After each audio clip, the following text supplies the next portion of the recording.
bill, we have 120 requests. With 120 requests, at 5 minutes, we need about 9 to 10 hours. Can I ask the majority and minority leader to approach the chair? The majority and minority leader approach the chair.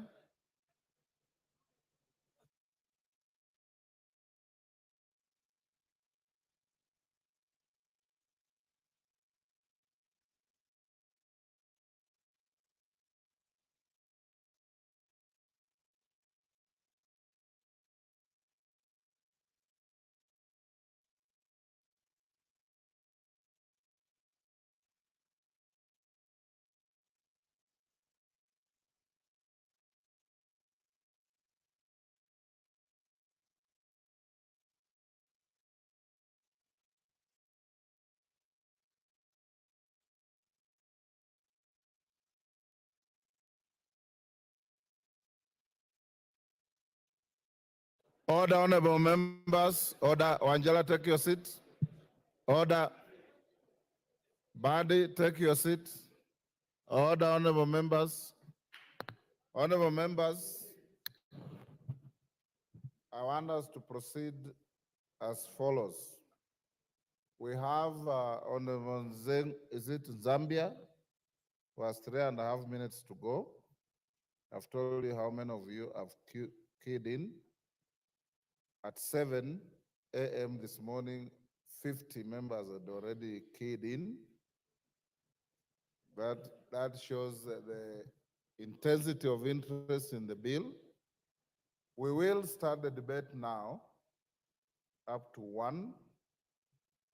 In the afternoon, I'll give you 1 hour from 2:30 to 3:30.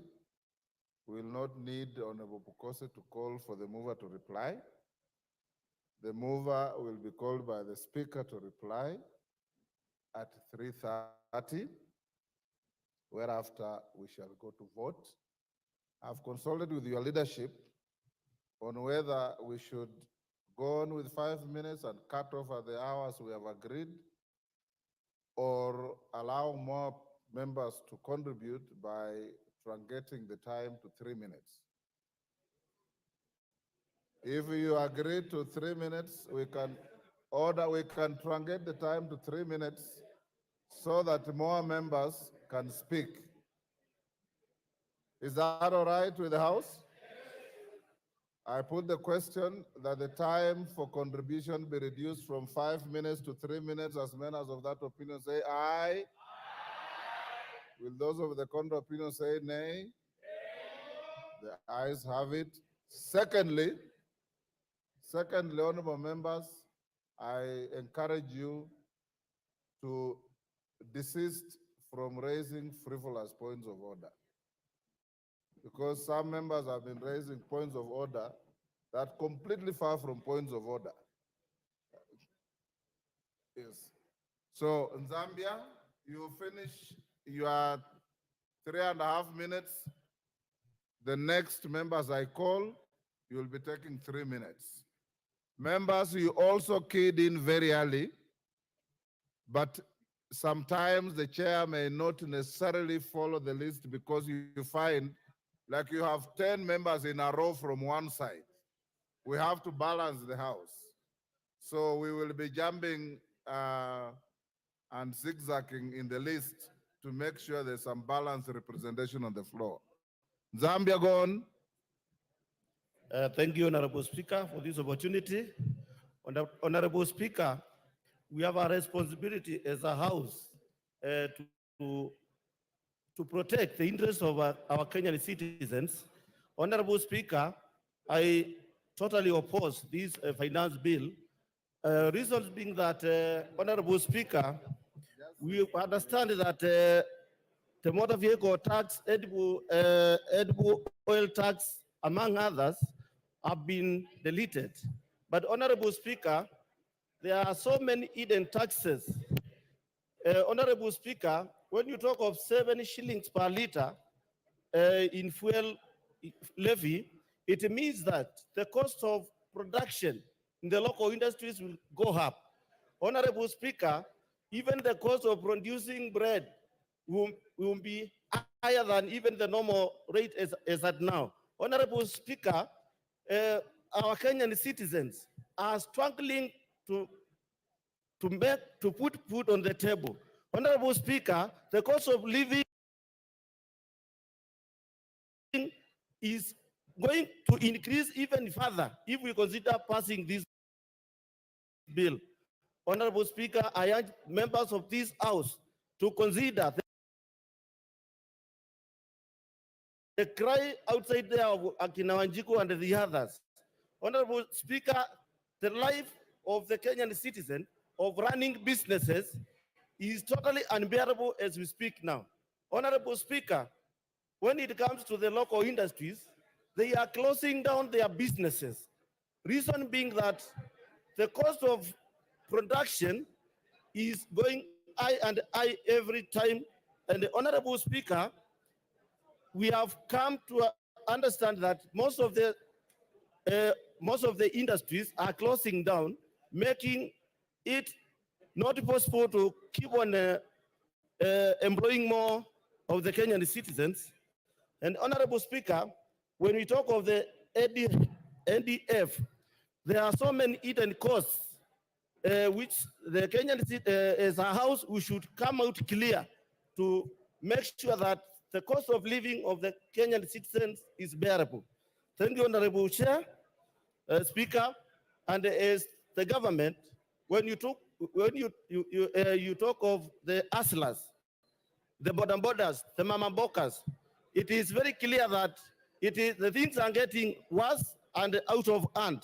Honorable Speaker, I urge this government to reconsider getting a better finance bill to move the Kenyan citizens forward. Thank you, Honorable Speaker. Member for Mandera West.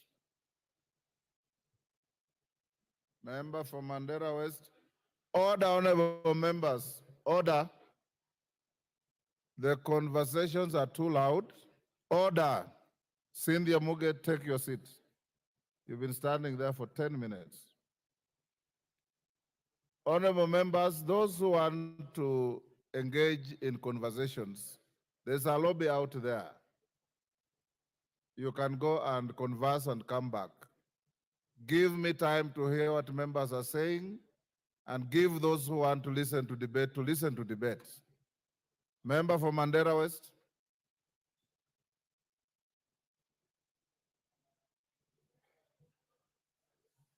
Give him a functioning mic.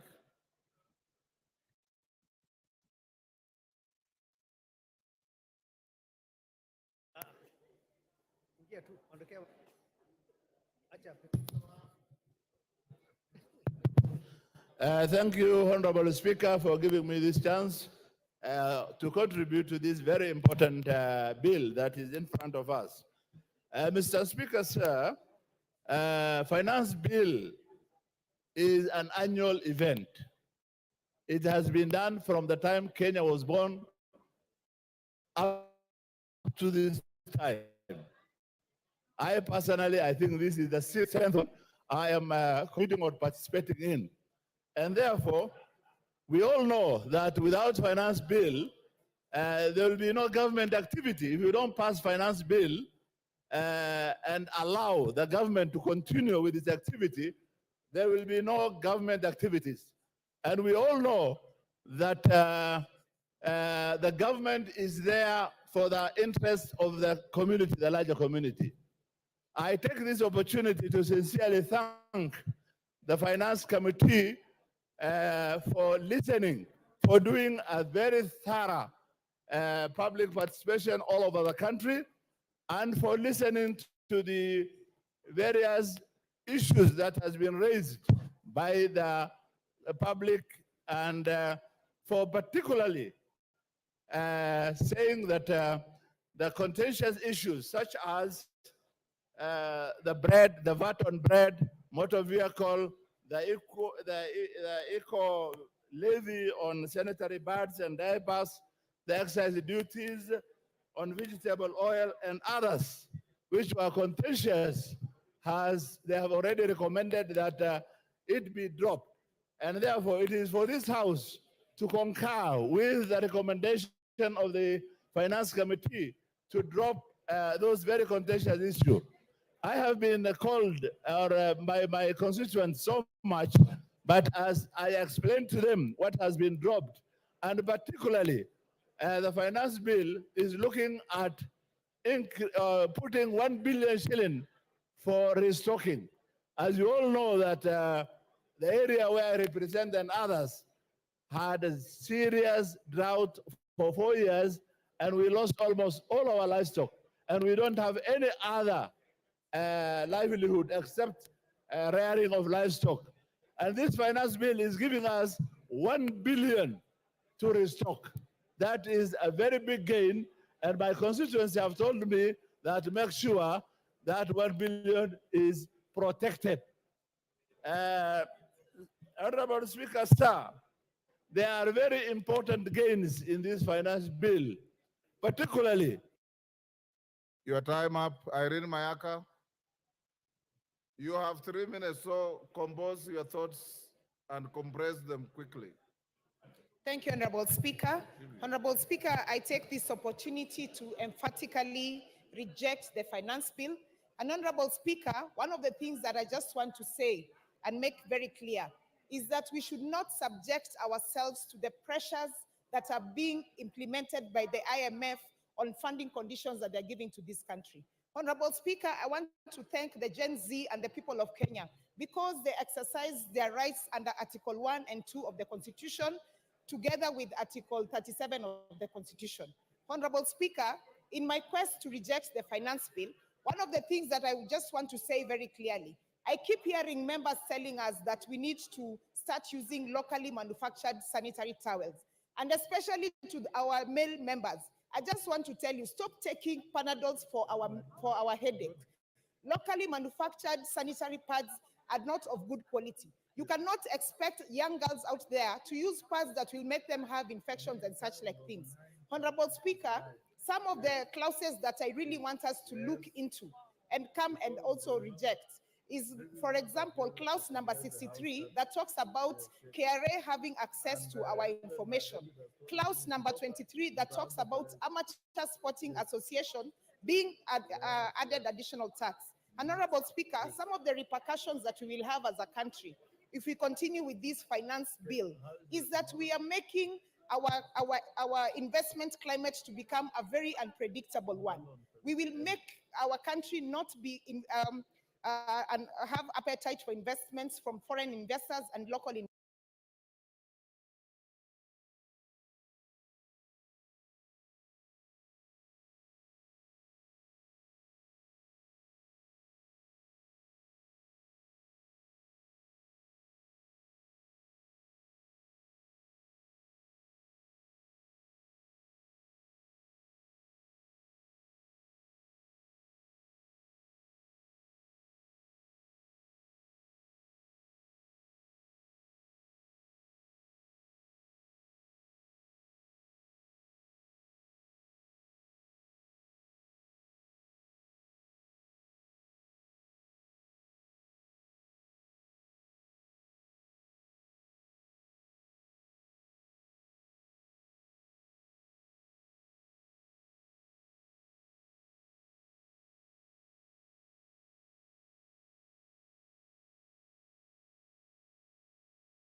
mulembe swa mulembe mia mulembe te vandu ve bungoma ekakamega busia vika nende tranzoya eino eli sound Candid talk.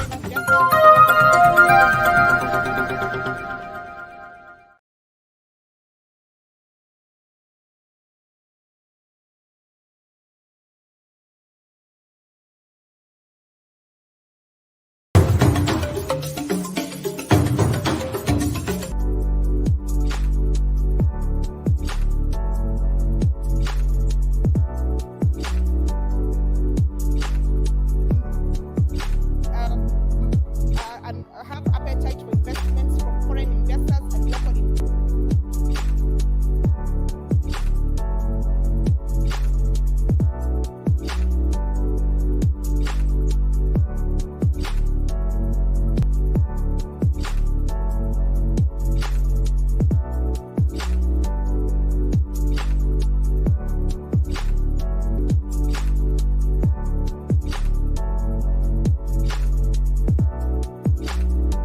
conversation. There's a lobby out there. You can go and converse and come back. Watch, share, like, subscribe. Therefore, it is for this house with the recommendation of the Finance Committee to drop those very contentious issues. I have been called by my constituents so much, but as I explained to them what has been dropped, and particularly the finance bill is looking at putting 1 billion shilling for restocking. As you all know that the area where I represent and others had a serious drought for 4 years, and we lost almost all our livestock, and we don't have any other livelihood except rearing of livestock. And this finance bill is giving us 1 billion to restock. That is a very big gain, and my constituency have told me that to make sure that 1 billion is protected. Honorable Speaker, sir, there are very important gains in this finance bill, particularly Your time up, Irene Mayaka. You have 3 minutes, so compose your thoughts and compress them quickly. Thank you, Honorable Speaker. Honorable Speaker, I take this opportunity to emphatically reject the finance bill. And Honorable Speaker, one of the things that I just want to say and make very clear is that we should not subject ourselves to the pressures that are being implemented by the IMF on funding conditions that they're giving to this country. Honorable Speaker, I want to thank the Gen Z and the people of Kenya because they exercise their rights under Article 1 and 2 of the Constitution, together with Article 37 of the Constitution. Honorable Speaker, in my quest to reject the finance bill, one of the things that I just want to say very clearly, I keep hearing members telling us that we need to start using locally manufactured sanitary towels, and especially to our male members. I just want to tell you, stop taking Panadols for our headache. Locally manufactured sanitary pads are not of good quality. You cannot expect young girls out there to use pads that will make them have infections and such like things. Honorable Speaker, some of the clauses that I really want us to look into and come and also reject is, for example, clause number 63 that talks about KRA having access to our information. Clause number 23 that talks about amateur sporting association being added additional tax. Honorable Speaker, some of the repercussions that we will have as a country if we continue with this finance bill is that we are making our investment climate to become a very unpredictable one. We will make our country not be and have appetite for investments from foreign investors and local investors.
and have appetite for investments from foreign investors and local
That is the case in the villages. Honorable Speaker, you may say we are going to impose taxes only on imported table eggs. But how will you distinguish between those eggs you're using to hatch and the eggs to be eaten on the table? Do we have the machinery to confirm it? Honorable Speaker, there is no empirical data. And this is where I think the Finance Committee failed this House.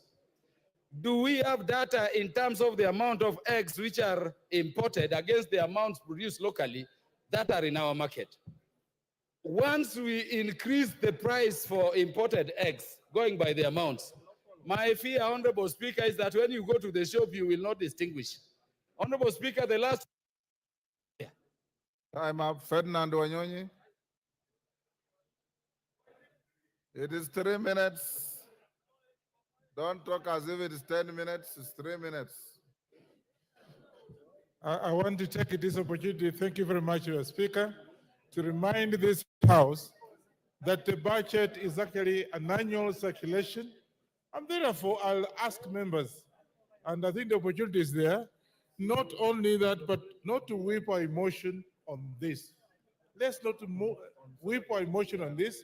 The opportunity has been given to us to have suggestions, so that I can be able to have suggestions that can be able to at least correct whatever we've gone wrong, to be able to correct and put in whatever input you can put to be able to create more opportunities for our people.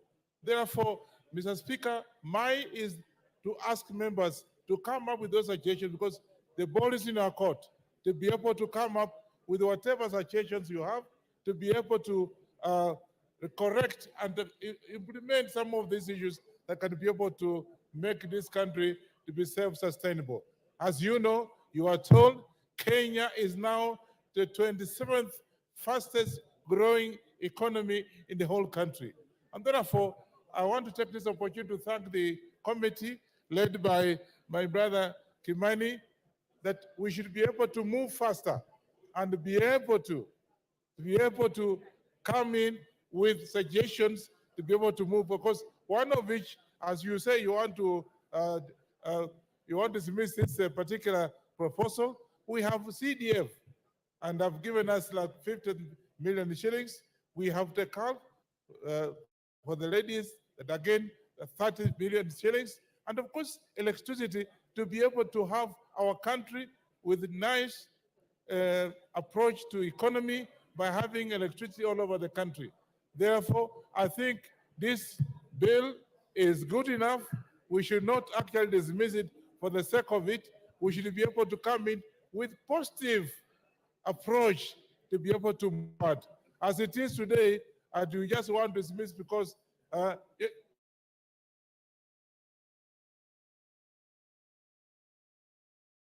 he didn't even know. So let's not go by emotion. Let's go by whatever we have and be able to move forward our economy. Thank you.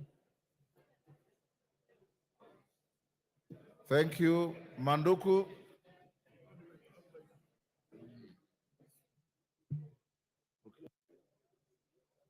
Thank you, Mr. Speaker.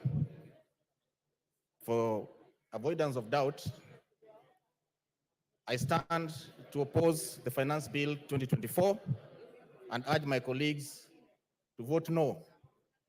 Mr. Speaker, the bill as presented before the House goes against our own tax policy, which we approved in this House. But curiously, Mr. Speaker, in an effort to expand the tax base, there's a provision that has been sneaked in that will compel families to pay capital gains tax on land that they transfer to their children. If you look at the proposal to amend the Stamp Duty Act Cap 480, I find it difficult that if I give my son land, or if I ask my family to donate land to my children, I'll be compelled to pay some taxes. Further than that, Mr. Speaker, and having worked at the Port of Mombasa, I can tell you that this country is a net importer. And therefore, increasing the IDF fees by 0.5% will have a net effect of having expensive goods manufactured locally. Mr. Speaker, there's a provision also in this bill that seeks to expand or to extend the number of days that the Kenya Revenue Authority can get back to taxpayers on decision making from the 60 days to 90 days. I find it curious that we want to give the taxman a lot of time to get back to us on very simple decisions which would otherwise streamline taxation. Mr. Speaker, my advice to the government is that they should get down to work. Avoid listening to tweeting economists and avoid too many prayers. Get back to work and grow the economy. Thank you, Mr. Speaker. Member for Kajiado Central.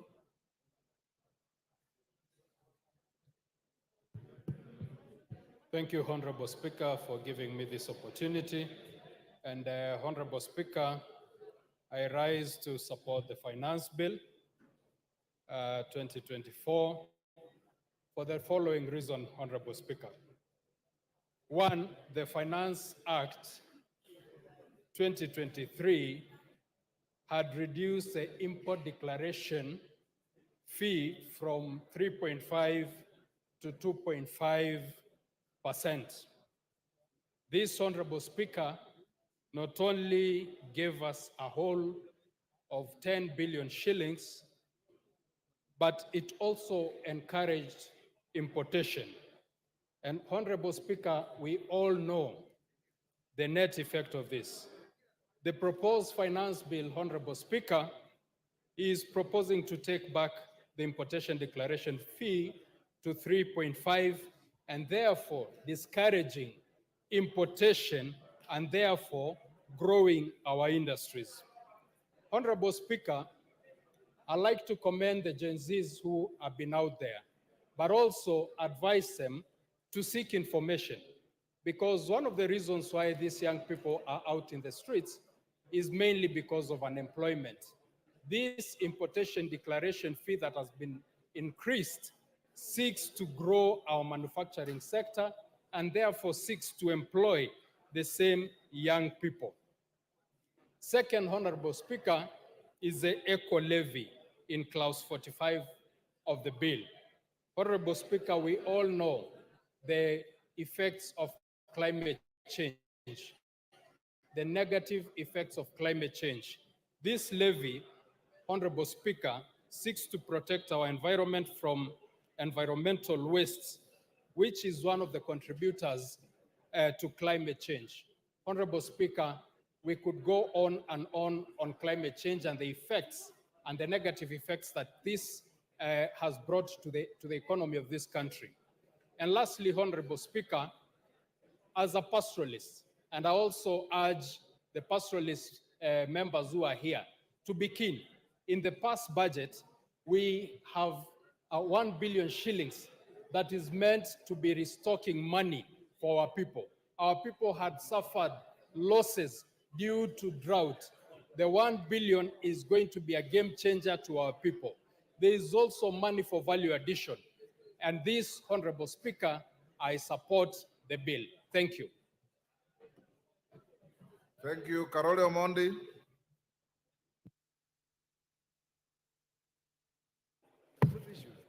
Thank you very much, Honorable Speaker, for giving me the opportunity to speak to this bill. Let me begin by acknowledging that the bill is 132 pages and 65 clauses. So to say that you are rejecting it in totality is just playing to the gallery. I think there are good things and bad things about in the bill. Mr. Speaker, I would like to talk to three things only because of the limitation of time.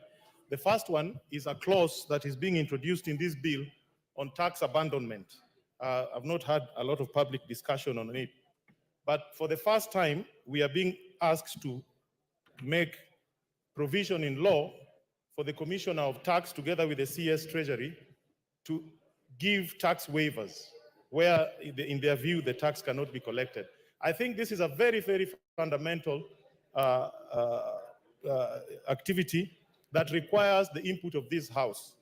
I think tax that is due is already public property, and any activity to waive it or to claim that it can be abandoned must have the input of this House.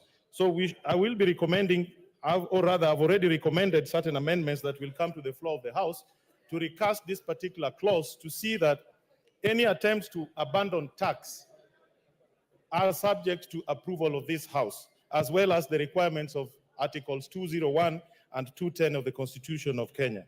Secondly, there is another provision in this particular bill talking about investment allowance for spectrum use. I believe this matter should be looked into detail because it also has retroactive effects on the tax that will be collected from the telecom companies. I believe there's a lot of work as Parliament we need to do on this matter to see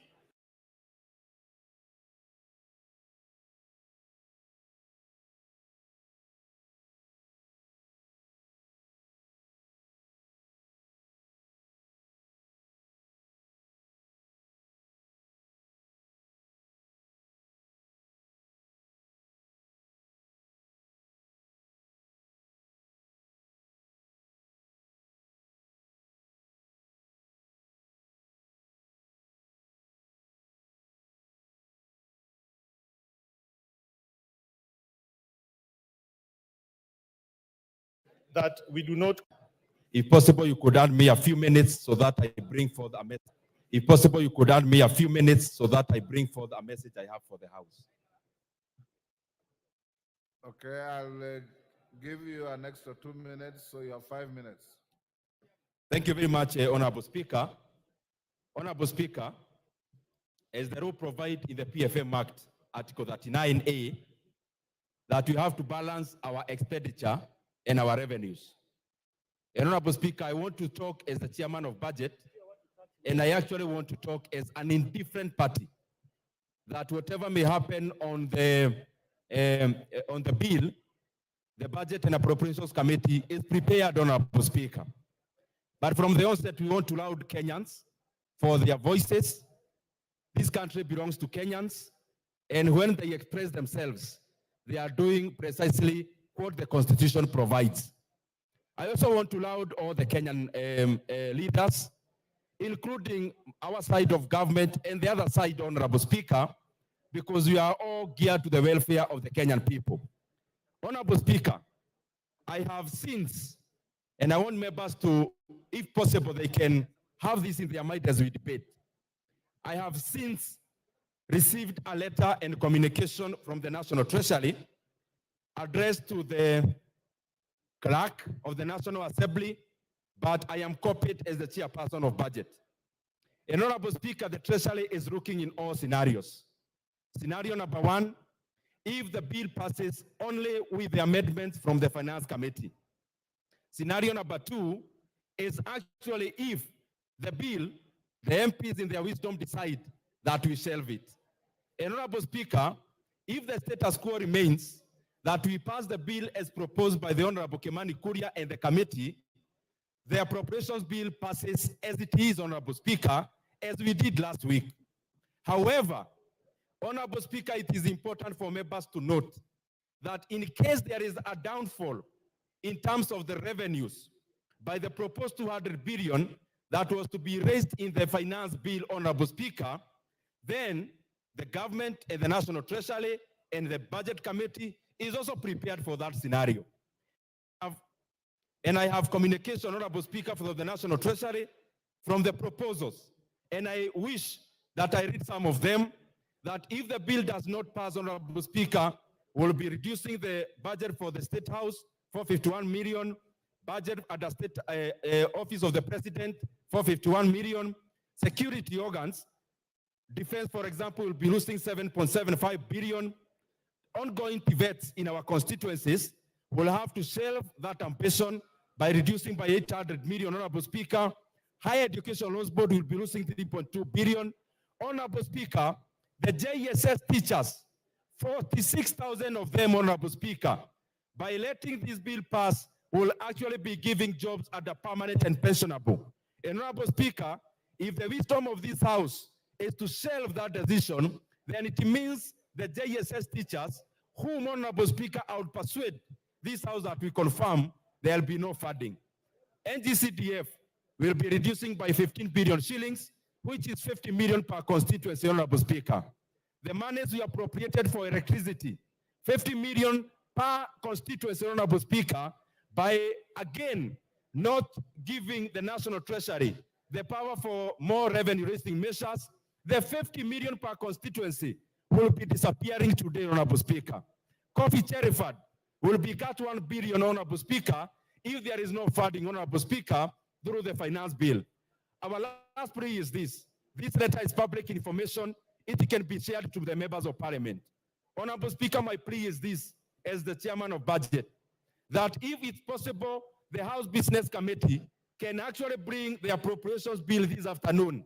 That the decision that we take in the finance bill, we can also cascade the same by appropriating the proposed cuts in the appropriation bill so that we can finish the entire business today, Honorable Speaker. However, Honorable Speaker, I am sure with the same energy that we are speaking either for or against, we will also explain to Kenyans, the JSS teachers, I am sure those who will be voting against their confirmation to PNP, we will also explain to them, Honorable Speaker. Those voting against increment in CDF will also be, Honorable Speaker, explaining to Kenyans about it. Those who will be voting against the increment, Honorable Speaker, of employing 20,000 more teachers will have an ample time to explain to the teachers of this country, Honorable Speaker. And Honorable Speaker, the proposed cut in terms of roads is 15 billion.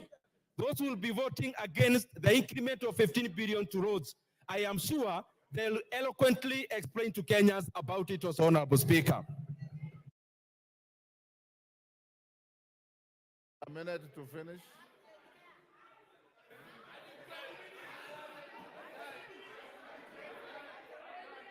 Order. Honorable Speaker. Order. Order, honorable members. Order. Order. Give him 3 minutes and wind up. Honorable Speaker, I want to be very objective. Honorable Speaker, these are the proposed cuts in case there is no revenue raising measures as proposed by Honorable Kimani Kuria. Honorable Speaker, number one, as I said, I want to be very clear. State House has got 500 million, Office of the President another 500 million, security like defense is 7.75 billion cuts. Honorable Speaker, the same.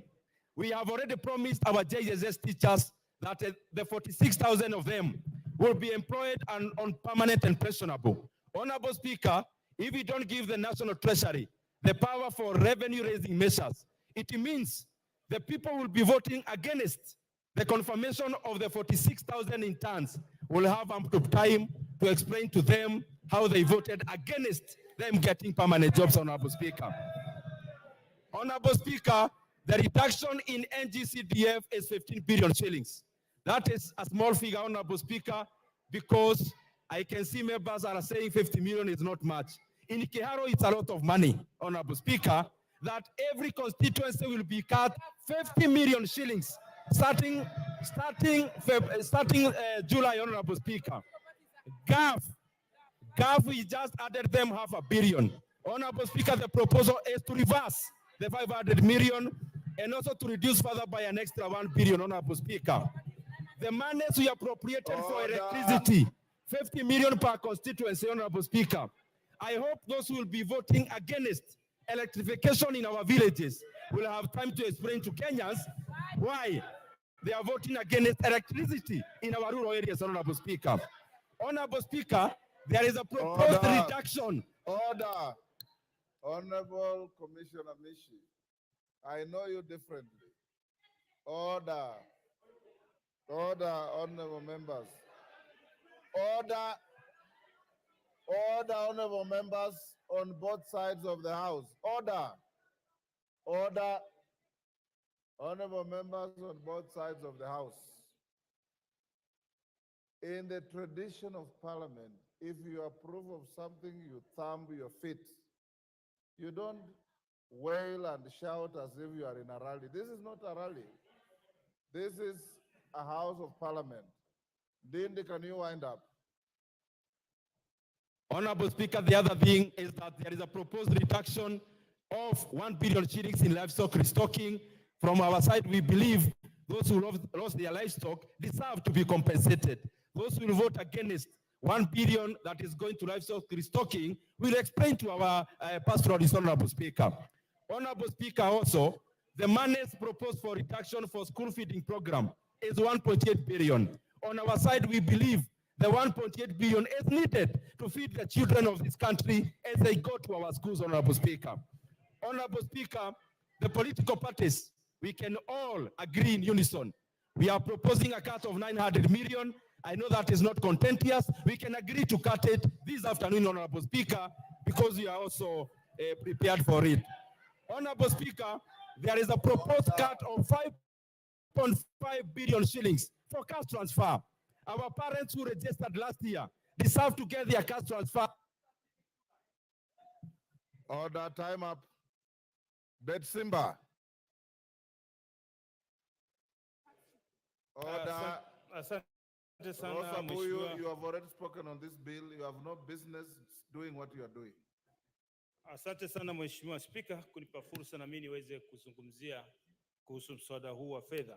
Mimi nimesimama kuupinga mswada huu, na kitu nitasema hapa, viongozi, muheshimu malalamishi ama matakwa ya wananchi, muisikize vilio vya wananchi.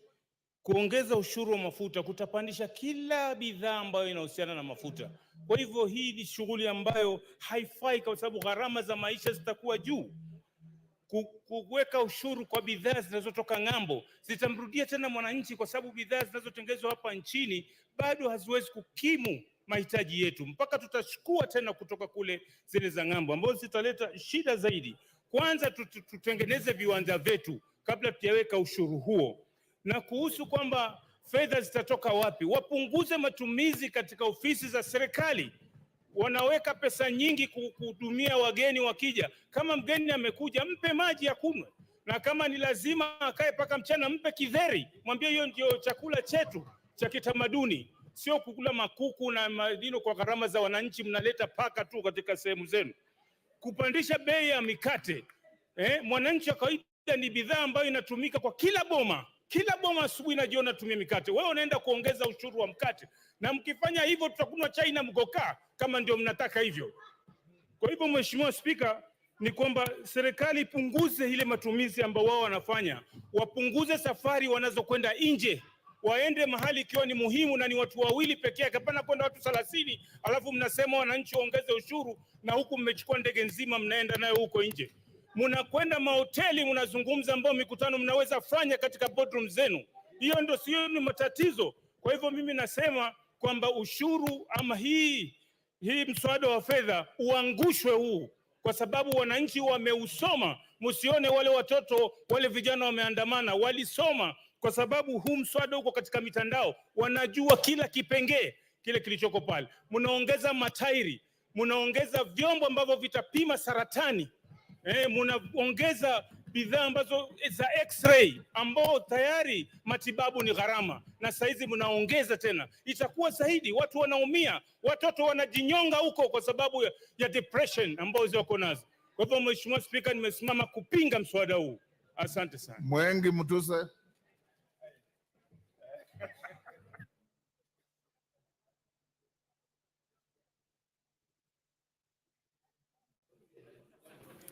Thank you, Mr. Speaker.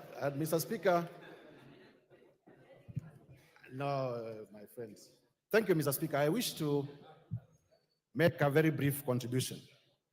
And my contribution, first of all, is to debunk some erroneous myths that have been perpetuated in this debate. Mr. Speaker, during this debate, a perception has been created that the contestations are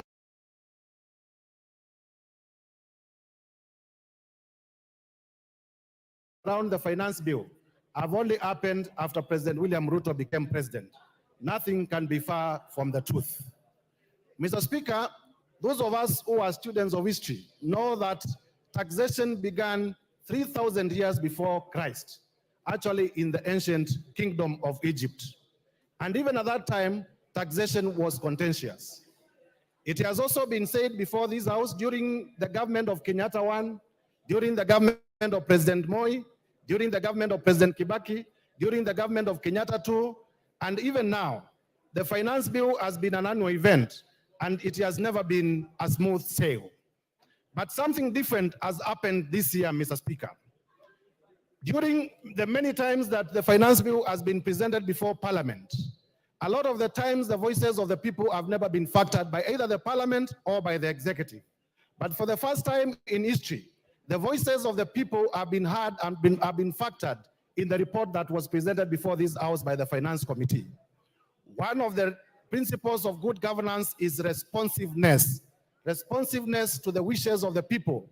And I want to laud the Finance Committee for being responsive to the wishes of the people of Kenya. Mr. Speaker, politics is a very interesting game. On Tuesday, and if we may be heard in silence, Mr. Speaker, on Tuesday, after we finished our parliamentary group, I had a very jovial discussion with some of my friends who are on the other side. I had very jovial discussions with some of my friends who are on the other side, and they were saying, why have you removed everything that you wanted to rely on in the finance bill to do politics? And I asked them, But you complained about these things, and you have been heard and they have been removed. And they told me, you know, the work of opposition is to oppose. And now that you have pulled the carpet under our feet, we must find something new to hang on. I am saying this so that Kenyans know that the opposition to the finance bill is majorly inspired by politics. It may not be inspired by the content. Lastly, Mr. Speaker, as a lawyer, I want to say, and this would have been ably articulated if I may get 1 minute, that the issues that have been complained of have already been overtaken by events. They are actually otious. Finally, what is the effect of rejecting the finance bill? The effect of rejecting the finance bill is to resort back to the finance bill of Joseph Oyula.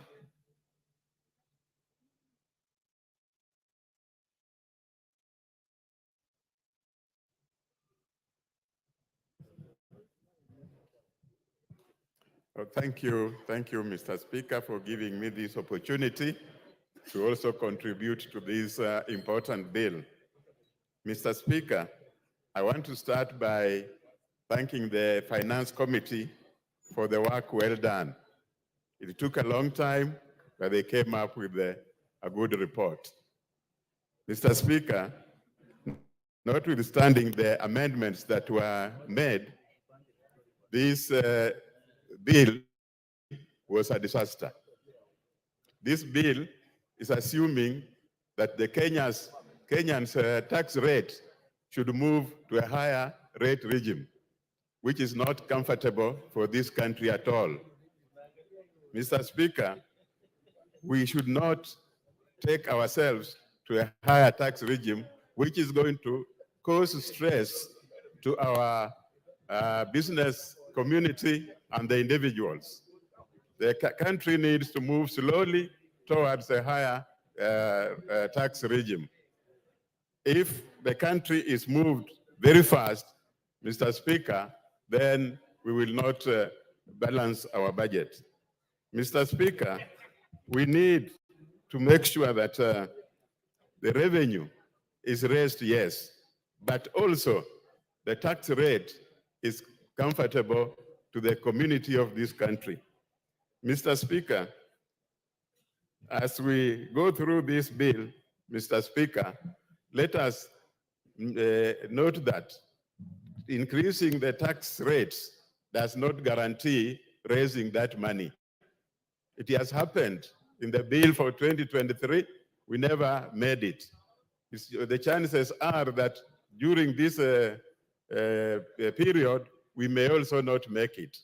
So the Treasury should not come up with such a disastrous proposal in the tax rates. It is for this reason, Mr. Speaker, that we are rejecting this bill, and I would want the Treasury to take it back and come up with a bill that is balanced, a bill that will ensure the country is raising revenue, and a bill that will ensure the people of Kenya are not stressed. This is very important, because if we raise the tax and we don't get that money, it will not help the country at all. Thank you, Mr. Speaker. Jen Kagiri.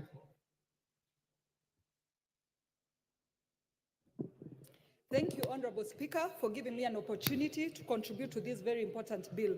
Honorable Speaker, allow me to start by congratulating the Finance Committee for listening to Kenyans and honoring their request on the deletion of the taxes that they felt that were punitive on them.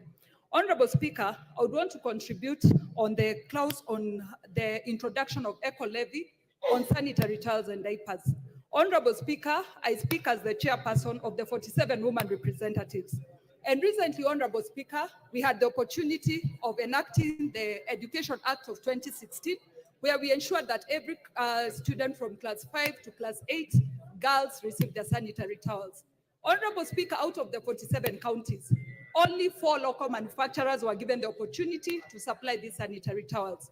Honorable Speaker, these prominent towels has been treated to a lot of drama and truthful stories of the situation we find ourselves with sanitary towels. Allow me, Honorable Speaker, to state that this levy has been introduced so that we encourage our local production and our local manufacturers, Honorable Speaker. I hear some members say that we will have low supply because we don't have enough manufacturers. Honorable Speaker, I have had conversations with our manufacturers who are able to produce enough sanitary towels for us. Honorable Speaker, a visit to the supermarkets made me learn that sanitary towels that are locally manufactured are cheaper than those that are imported. Honorable Speaker, we cannot allow importers to continue making unscrupulous profits on Kenyans here, yet they pay no excise on their products, and the local manufacturers have to pay VAT on their raw materials. Honorable Speaker, I stand to support this bill, and I stand to support the eco levy be charged on sanitary towels and diapers to ensure that we grow our local manufacturers. A local manufacturer told me he used to have 600 employees.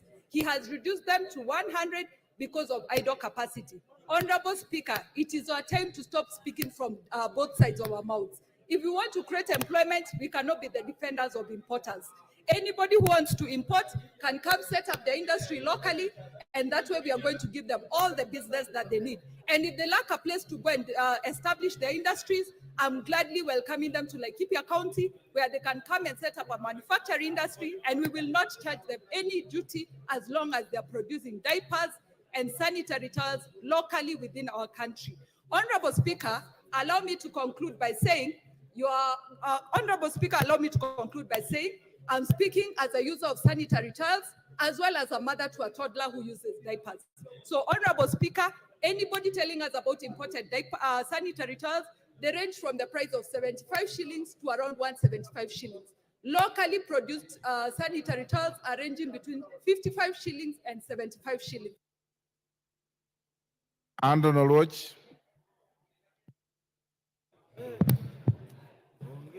Thank you, Honorable Speaker. From the very onset, allow me to say that I rise to oppose this bill. Honorable Speaker, the Finance Bill 2024-2025 has redefined our public discourse on things that affect us, especially on the question of how, when, what, and where to tax the people of Kenya. I want to take this opportunity to thank our Generation Z because they have reminded us of what is stated under Article 2 and how we, as this legislative house, the executive and judiciary, arrive at the positions in which we arrive.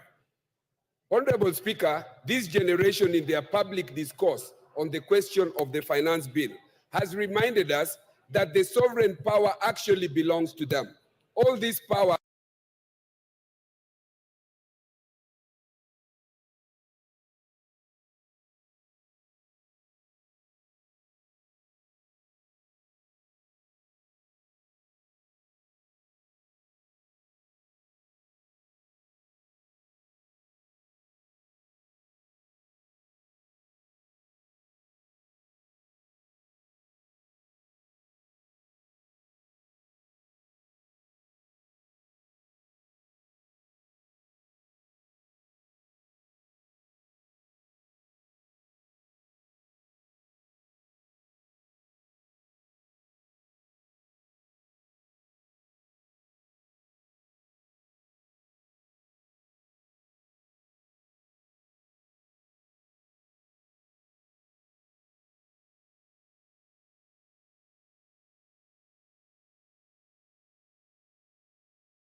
reminded us that the sovereign power actually belongs to them. All this power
against the will of Kenyans. Kenyans want development. We have heard the cries of Kenyans. And Madam Speaker, we have done the right amendment.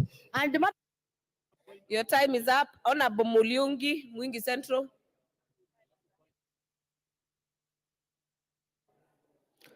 Thank you, Madam Speaker. Madam Speaker, I am directed by the people of Mwingi Central and the youth in general to reject this bill. Madam Speaker, I therefore rise to oppose.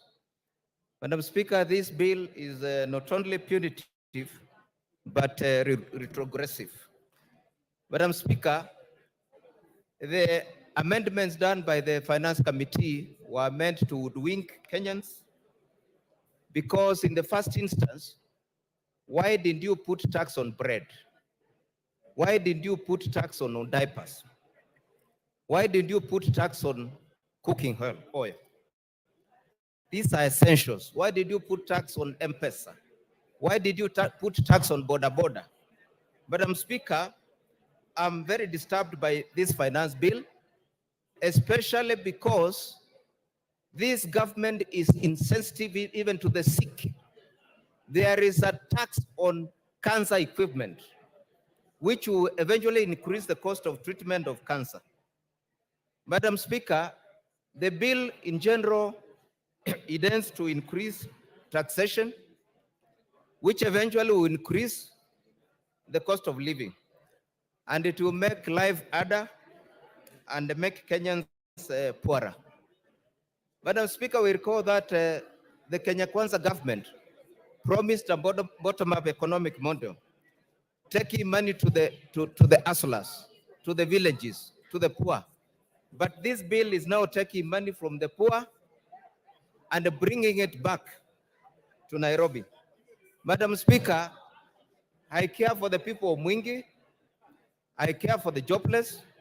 I care for the youth. I care for the hustlers. I therefore reject the bill. I reject high taxation. I reject high cost of living. I reject poverty. I reject oppression. I condemn Treasury for bringing this shoddy bill to Parliament. And therefore, I demand its withdrawal. Madam Speaker, I oppose archaic, punitive, outrageous, and careless finance bills in the future. I say no to this finance bill. I say no to oppression. I say no to unfair taxation. I say no to poverty. I reject the finance bill. I reject. Thank you, Madam Speaker. Member for Butere, Honorable Tindi. Asante sana madam. Asante sana Bi Speaker kwa kunipea nafasi. Jambo la kwanza nataka niseme nimesimama kwa kupinga mswada huu wa fedha mwaka wa 2024. Bi Speaker, vile unajua wa Kenya wanahangaika, gharama ya maisha iko juu, na serikali ambayo iko kwa mamlaka ilitafuta kura na mamlaka ikiambia Wakenya ya kwamba watashukisha ushuru, wakasema ya kwamba wataweka pesa mfukoni, watatengeneza kazi na watafanya maisha ikuwe mema kwa ule Mkenya wa kawaida. Kwa hivyo hii mswada wa fedha unaongeza ushuru ambayo ni kinyume na vile walieleza Wakenya. Hii mswada unaongeza gharama kwa ubebaji wa miwa kutoka kwa shamba ikienda katika kiwanda, na hiyo itadhuru bei ya mkulima kupata ile faida kutoka kwa miwa. Pia tuko na kipengele ambacho kinaongea kuhusu maneno ya kuongeza bei kwa vifaa vya kufanya utafiti katika ugonjwa wa saratani. Kwa hivyo mimi kama mjumbe wa Butere, Bi Speaker, mimi napinga mswada huu wa fedha 2024. Anasema ya kwamba wenzangu ambao kwa serikali watimize ile ahadi ambayo waliambia Wakenya tunataka tuone mama mboga akifaidika katika serikali, tunataka kuona bodaboda akifaidika, tunataka kuona mtu wa chini ambaye ni hasla akifaidika, tunataka tuone viwanda zikiwanawiri, sio kuweka ushuru mingi katika viwanda. Kwa hivyo, Speaker, mimi kama mjumbe wa Butere nataka niende katika rekodi ya kwamba nimepinga mswada huu, na najua Wakenya wengi wako na sisi tutapiga kupinga mswada wa 2024. Asanteni sana. Member for Sigor Lochakapong. Yeah, thank you, Honorable Speaker. Now I rise to support this Finance Bill 2024. And Honorable Speaker,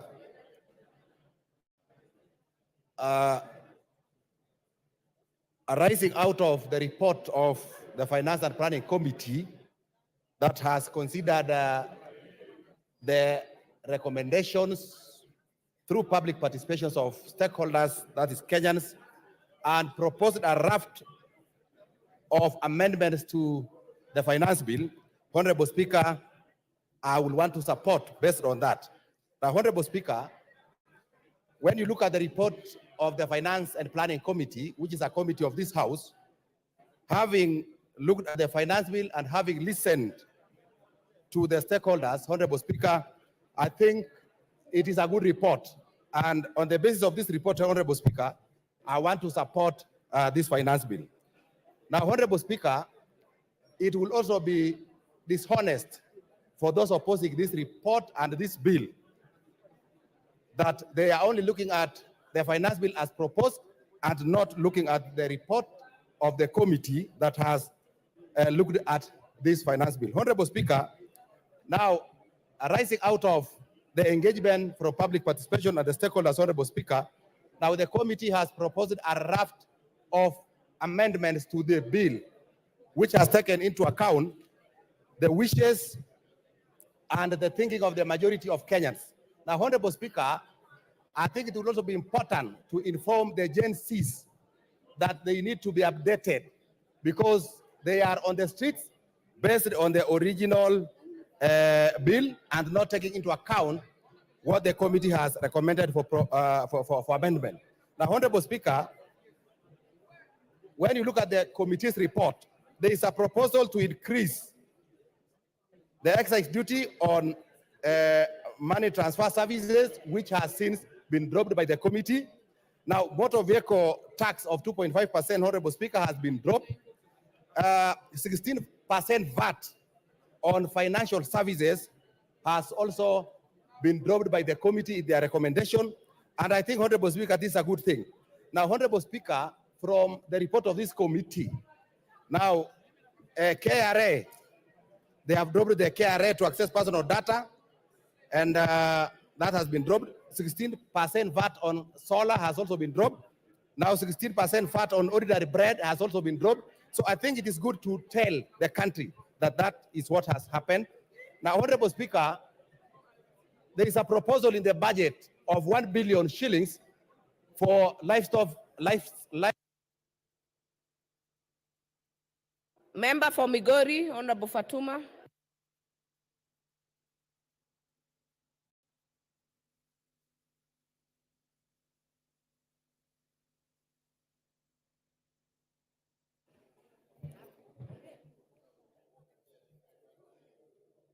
Thank you, Madam Speaker, for this opportunity. I stand here to confirm that I will vote no, and I oppose this bill with the strongest words possible. Madam Speaker, I would like those speaking in this House to go into their phones and see what's happening on the streets. If there is any public participation that needs to be done, it is now. Go out and see what's happening on the streets. All our uniformed policemen are out to tackle it out with the youths. The youths who are not from Kibera, the youths who are not from Majengo, they are from Karen, they are from Kayole, they are from Lavington, they are Christians, they are Muslims, they are all mixed races. They are against this bill. But because they voted for me, today I will vote for them, saying it is a no. Madam Speaker, there's a problem with the youth getting jobs in this country. And majority of them are now depending on social media to make some pennies for them to feed their family. As we say that we have lowered the cost of bread, may I tell you, bread will not be affordable at all for these youths, because the smartphones that they use to do TikTok and any other small business that can give them funds, they have put a levy on it of about 225 shillings on top of the price that is already there. We know very well that we don't have smartphones here manufactured into better quality that they can use for their business. Madam Speaker, we are hurting the hustlers that we promised to help. They have created their own jobs for themselves, and we are still following them up where they are to hurt them more. Madam Speaker, we know that electricity is very expensive in this country, and more so, it's even irregular. You get electricity 1 hour, 2 hours, it is gone. Madam Speaker, we have put an extra levy on the basic solar system batteries, meaning that if you can't get Kenya Power, sorry, you cannot get solar. What else are we trying to tell Kenyans? What are we telling investors? That go to hell? And I am telling you, Madam Speaker, since this government came into power, we have 30 companies that have closed down, including my favorite son's company called Cadbury that makes Cadbury chocolates. Soon you won't be able to get them at all because the company has closed. And other more like Procter & Gamble, Ricket & Banker, Colgate Palmolive, Cadbury, even Rubber. I can go on up to 30. Unfortunately, we brag here and say that we are creating jobs. May I tell you, the sanitary pads that we are bragging here that we have put levy on imported ones. I want you to know that all these women in this house, plus your daughters and sons, fellow men, they know that these sanitary pads that are being put on tax here, in other countries they're given. Member for Mandera South, Honorable Abdul Haro.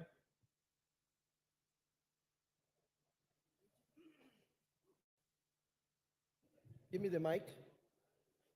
Yeah, thank you, Honorable Speaker, for giving me this opportunity to put my voice on this very important debate. Honorable Speaker, I must say the finance bill, as it was originally prepared by the Treasury, was a bill that I was prepared to vote no on a number of clauses. But thanks to the Finance Committee, which has listened to stakeholders and has come up with a raft of proposals that are recommending to amend the finance bill as it was originally mentioned. Honorable Speaker, there are quite a number of areas which are directly important to my constituents, although the entire finance bill is important to my constituents, but there are a number of areas which are directly important to my constituents, and those areas have been proposed in the Finance Committee report after listening to the stakeholders for amendment. Particularly, the 16% VAT on bread is very important to my constituents, and I'm happy it has been dropped. The 2.5% vehicle tax is very important to my constituents, and I'm very happy it has been dropped. The excise duty on edible oils is very important to my constituents, and I'm happy it has been dropped. The money transfer and foreign exchange, tax has been dropped. The eco tax on diapers and sanitary pads, which have been dropped, is important to my constituents.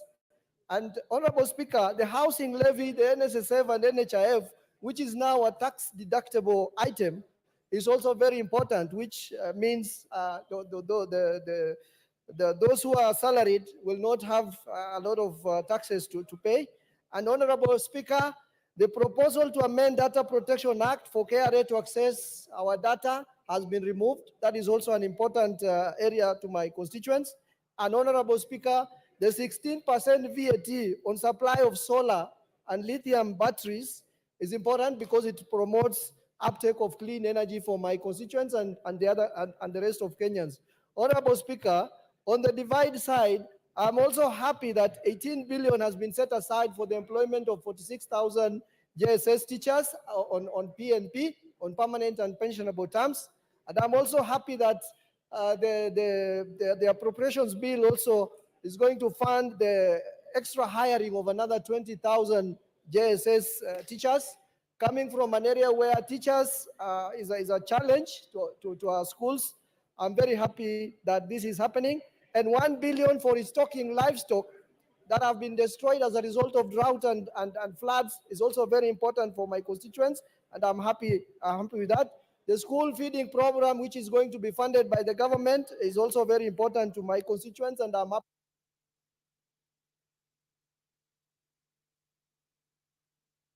Your time is up. Member for Westlands.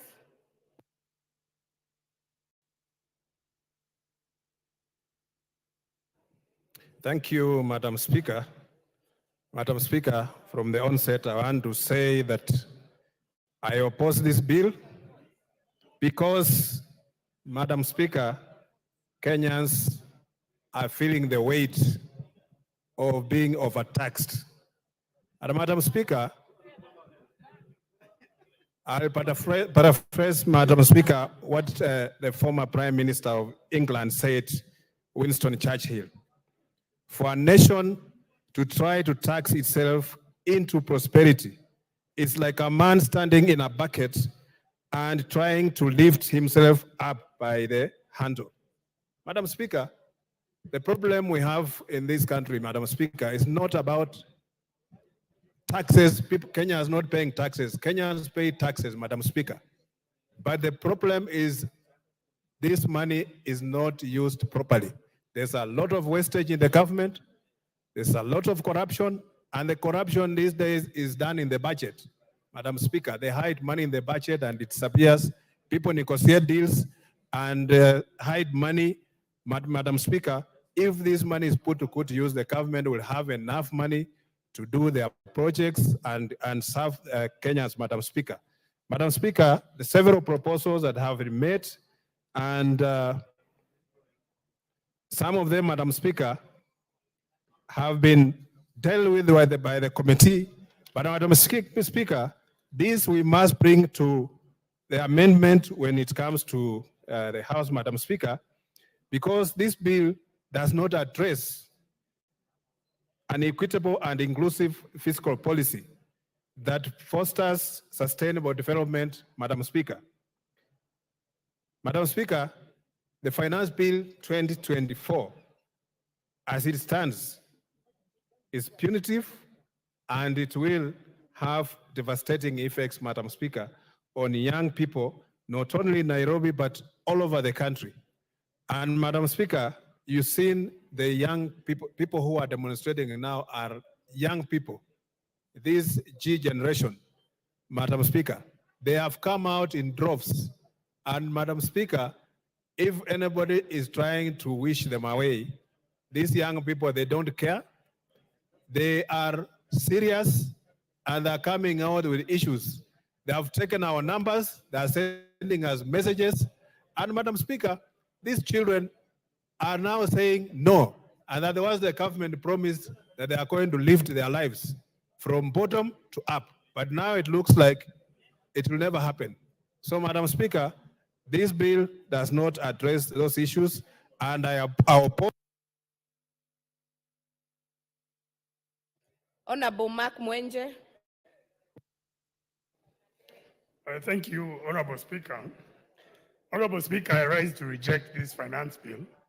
And from the onset, just bring to the attention of how Gen Z has been encouraging us to steal the bill and run out with it. And we've hoped that the Speaker will communicate that the process doesn't work that way. Honorable Speaker, the finance bill has a lot of grievances, whether it's tax, motor vehicle tax, whether it's bread tax. We're exempting VAT from transfer of businesses. Makes me wonder whose business is this that wants to be acquired, and so many other taxes. Honorable Speaker, you go to the report, it has retained excise duty on motorcycles, it has retained also on data, and we're talking of digital hubs. Gambling, there is a tax that has been increased, both VAT and excise duty. This will mean there's a black market, and more importantly, will also lead to less collection, as we saw last year. The target was 31 billion, we've only collected 26 billion. We should learn from what has happened with capital gains tax. We increased it last year, this year it's been reduced. Why? Because we collected less. The eco-levy on medical equipment, such as cancer, why are we increasing taxes on cancer patients? imports. We're an importing nation. We must accept IDF, RDL until we're able to produce locally to satisfy our local market. We must consider that we are still an importing nation. Come to Nairobi, you'll find shops have been closed, Honorable Speaker. Honorable Speaker, there's a clause 57 here, that if you fail to integrate into e-teams, the fine is 2 million. It's been proposed by the committee, they lower this. They've not said how much. So that is what you stand to lose, Honorable Speaker.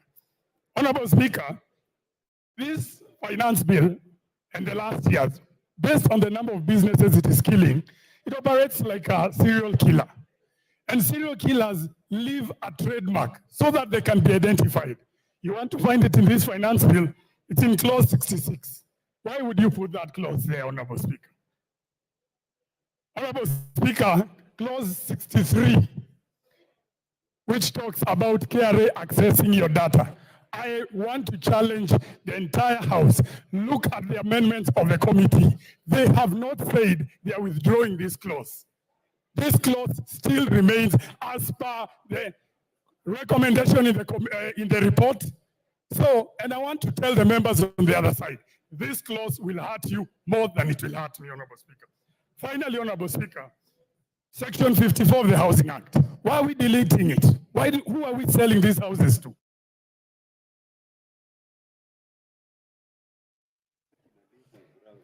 Honorable Ngelechei.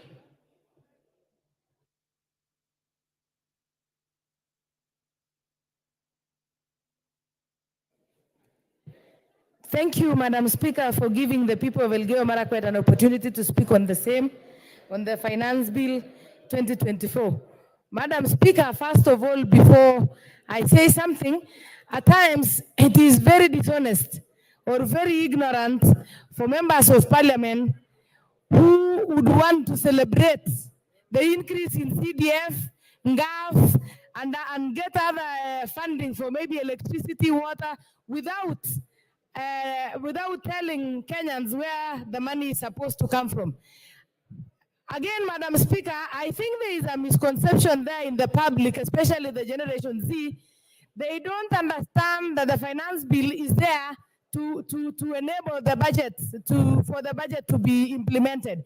We cannot purport to implement the budget without without actually knowing where to get the money from, Madam Speaker. It is, I want to say, for the Generation Z to get jobs, we need to impose tax on imported goods so that we encourage our manufacturers, Madam, employ these youth, Madam Speaker. This tax will ensure that the JSS teachers get employed, Madam Speaker. We also recently we saw the intern doctors demonstrating, Madam Speaker, and the government could not raise funds to facilitate and pay them, Madam Speaker. The only way that this can be realized is, Madam Speaker, by ensuring that we get tax and we get levies from Wananchi, Madam Speaker. Madam Speaker, there is also a misconception on so much. I am a farmer and I come from Elgeyo Marakwet where people farm. Tax on imported potatoes, eggs, avocados from outside. I think I support, Madam Speaker, because we also need our farmers to produce and sell their produce, Madam Speaker, in the local market. But then, Madam Speaker, if we waive the tax from eggs that are imported from outside, potatoes, they always flood our markets from our neighboring countries. And our farmer is going to lose it big time, Madam Speaker. Madam Speaker, somebody called Benjamin Franklin said, in this world, nothing can be said to be certain except death and taxes. For a country to run, Madam Speaker, and I want to pity the current government, Mr. Speaker, sir, because when it borrows, there is complaint and public outcry that we are over borrowing. Again, when it tries to get the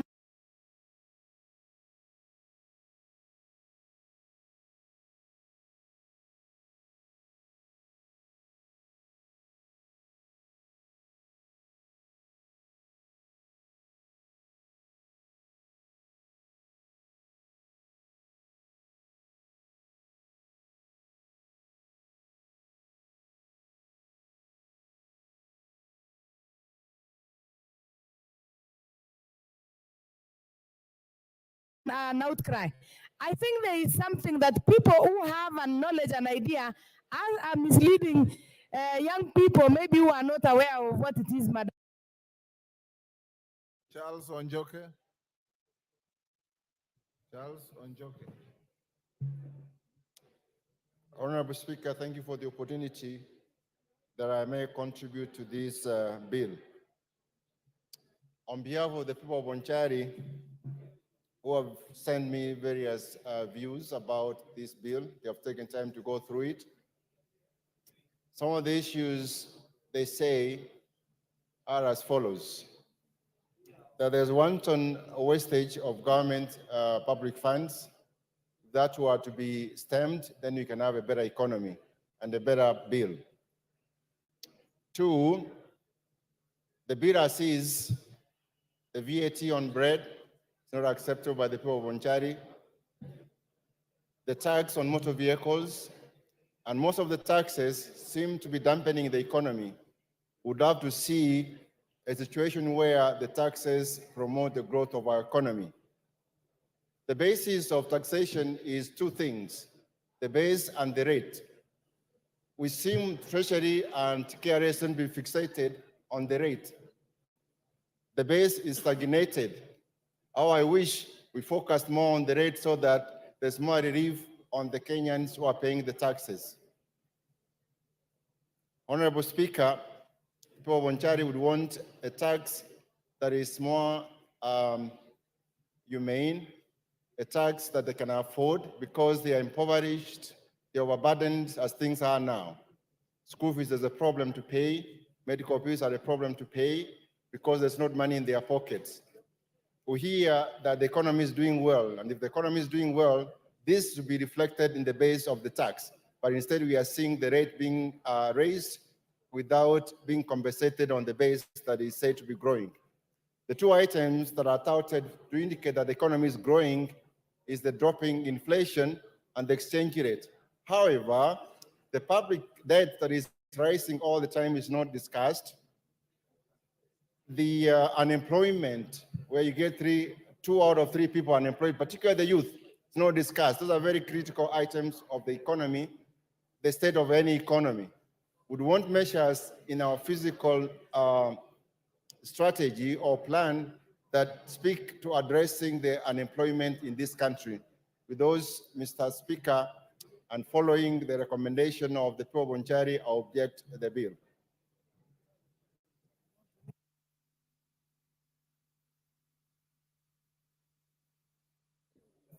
Ronald Karauri.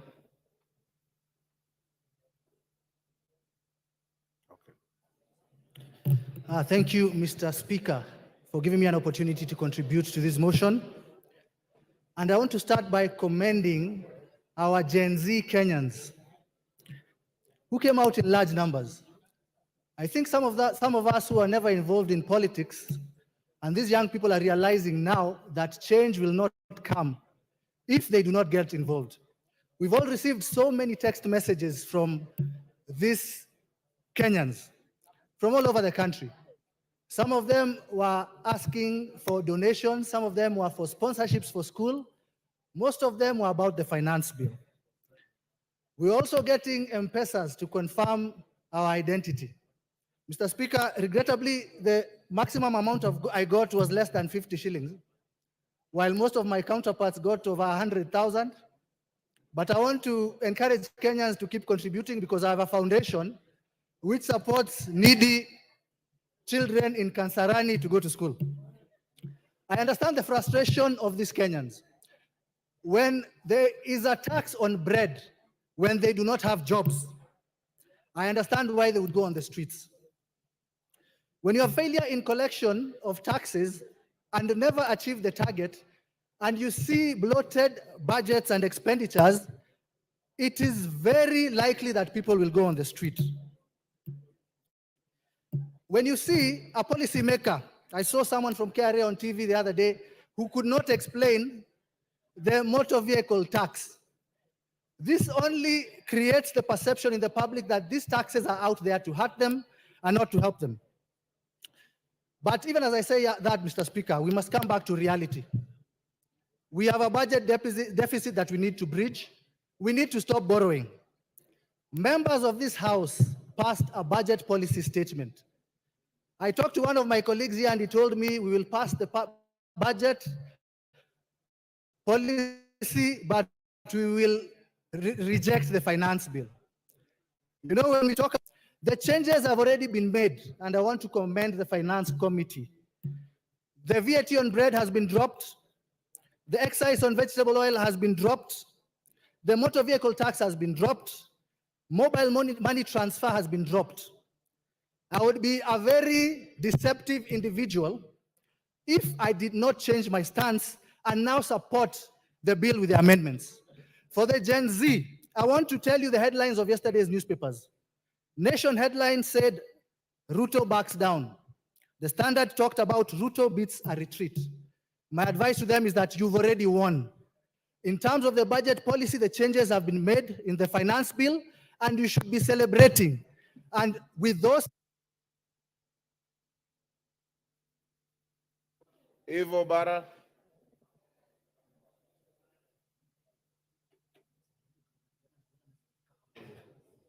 Thank you very much, Mr. Speaker, for giving me the opportunity to also add my voice to the debate. Mr. Speaker, on behalf of the people of Kabondo Kasipul and all those concerned Kenyans who have sent me their messages, I want to reject the bill. Mr. Speaker, I listened to the chair of budget, Mr. Ndindi Nyoro, when he gave a raft of areas of budget cuts in case we do not approve this budget. Mr. Speaker, as we explain to the people on why the budget cuts, he may also need to explain to the people on how much was raised from the taxes, raised taxes. He may need to explain on the loans, foreign loans and the local loans that have been borrowed. We may need to explain the housing levy receipts. He may need also to explain to us how much has been disbursed for the Hustler Fund, as we also explain on why we are recommending the cuts. Mr. Speaker, I've also had a lot of talk on the Generation Z. Mr. Speaker, it is not about, I think they have missed the point. It is not about the paper. It is not about the bill that we are discussing. Mr. Speaker, I believe this is a reaction to the frustration of the people of Kenya on the high cost of living. Mr. Speaker, it's an act of frustration on the loss of jobs and also the drastic reduction of their disposable income from the taxes. Mr. Speaker, we need to give them hope. Going back to the discussion of today, Mr. Speaker, on the budget and on the finance bill, I have noted that the committee met a lot of industry players, and many of them, if we are honest, rejected the bill with reasons. Mr. Speaker, the committee has attempted to make amendments, which we have seen, but I believe it is not enough because I can still see a budget gap of 76 billion. Mr. Speaker, the recommendations that they have given to bridge this gap may not be sufficient and may have a ripple effect on the people of Kenya, because increasing the cost of the fuel maintenance levy will only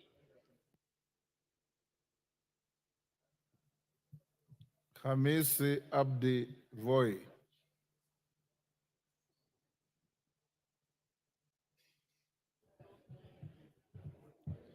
Asante sana Mheshimiwa Spika. Nasimama kutoa mchango wangu kwa mswada huu wa fedha wa mwaka 2024. Kwanza kabisa nasema kama mwakilishi wa watu wa Voi, nimepata ujumbe mingi ambazo zinanihimiza, zinanisindikiza nisiunge mkono mswada huu, na mimi nakubaliana nayo, na sababu za msingi ni kuwa mswada wenyewe ulivyotengezwa tangu awali si mzuri kwa uchumi, kwa wananchi, wawekezaji na kwa nchi kwa jumla, na nimeona nia na lengo ya kuhadaa wananchi, kwa sababu yale yaliyokuwa yakiuma sana tumeambiwa yataondolewa, lakini sababu za msingi za kuuliza kwa nini ilikuwa hapo kwa mwanzo. Na nichukue tu nafasi niseme, vijana wetu wameongea, wamejitokeza, na inahuzunisha, inafedhesha kuona kuwa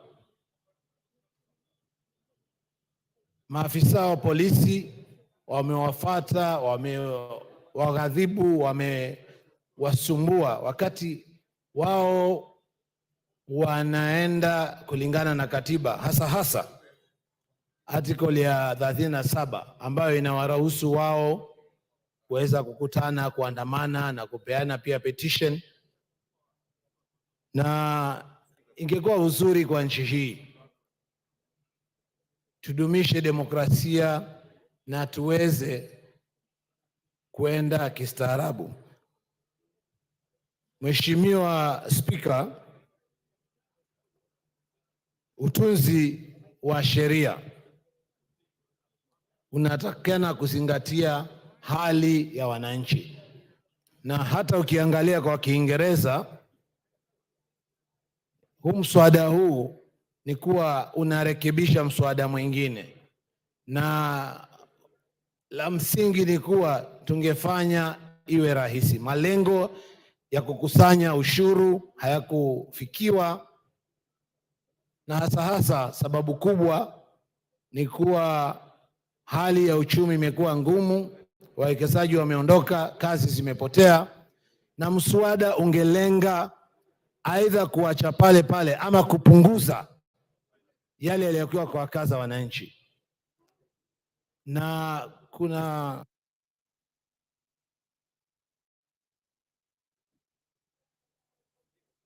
Time up. Lisa Chelule.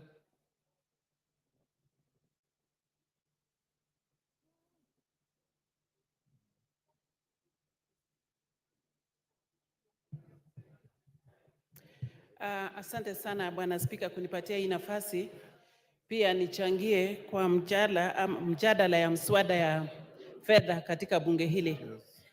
Ya kwanza Bwana Spika, nataka kuanza kwa kusema ninaunga mkono mswada huu ambaye imeletwa kwenye bunge huu tuongee kama wajumbe.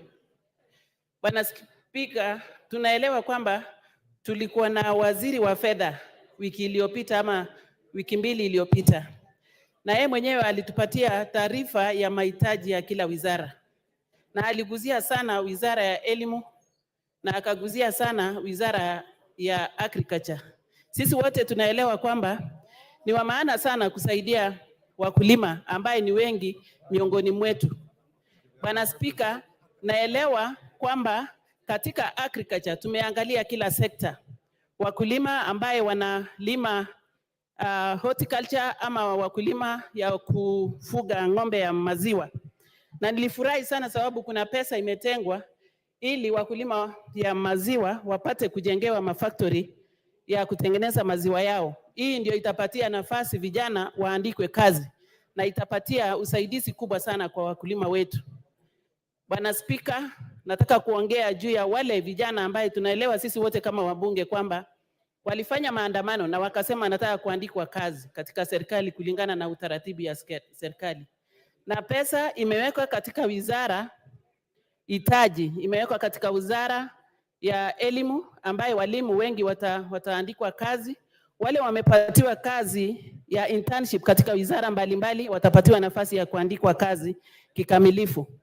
Bwana Spika, tukiongea mambo ya fedha na tukiongea mambo ya hii mswada ambayo imeletwa ni kitu ya maana, because hakuna vile tunaweza sema leo tuko na hitaji katika serikali yetu na tuendelee kuomba pesa kutoka manchi zingine. pesa ambayo tunapatiwa kwa riba ya juu, pesa ambayo watoto na watoto wetu watalipa. Ni vyema na ni njia mzuri sisi wote kama viongozi ya nchi hii tuwe na nia mzuri. Wengi tunaongea mambo ya barabara, tunaongea mambo ya maji, tunaongea mambo ya stima, na hizi zote ni maendeleo, Bwana Spika. Kwa hivyo nachukua nafasi kusema tumeletwa katika bunge hili tuongee juu ya majukumu yetu kama viongozi, na majukumu yetu ni tuambie Wakenya ukweli ni nini inaendelea. Hakuna haja tunyamaze kama viongozi na baadaye tuchukue pesa katika manchi zingine ambaye tutatatua mashida zetu kama wananchi wa Kenya. Kwa hivyo ninasema hivi, Bwana Spika, ninaunga mkono mswada huu na niko kusimama kwa niaba ya walionichagua.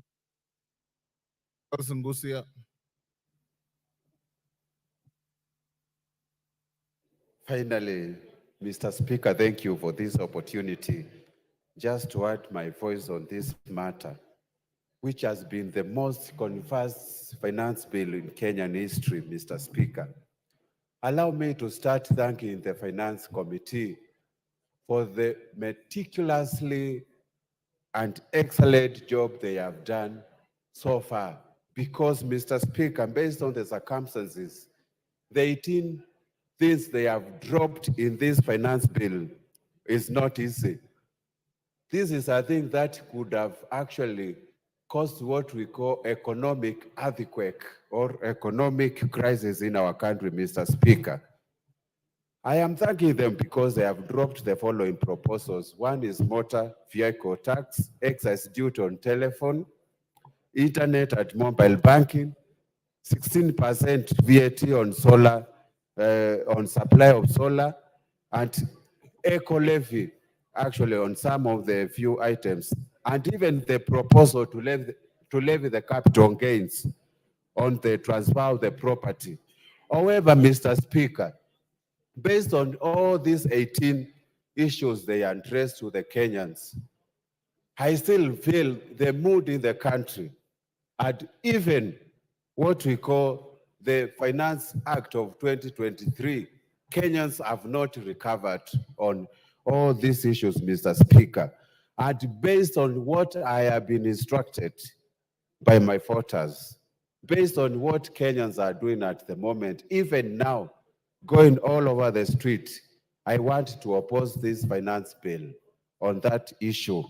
Mr. Speaker, I think we can actually do a lot of things. And the reason why I'm opposing the finance bill, number one, is a proposal to increase the import declaration fee at a rate from 2.5% to 3%. And we know Kenya is a net importer on so many issues. Actually, 60% of what we consume in this country is imported. It means we are going to have a multiplier effect in this economy. The other issue, Mr. Speaker, was the increase on duty for gaming and betting. And nobody has spoken about this issue.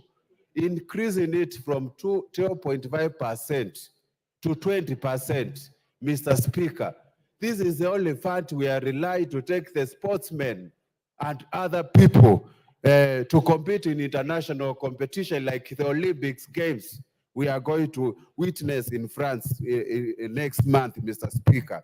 It's going to... Thank you, Nguna.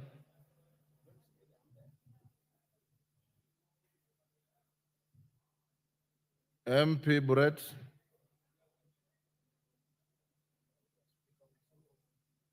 MP Brett.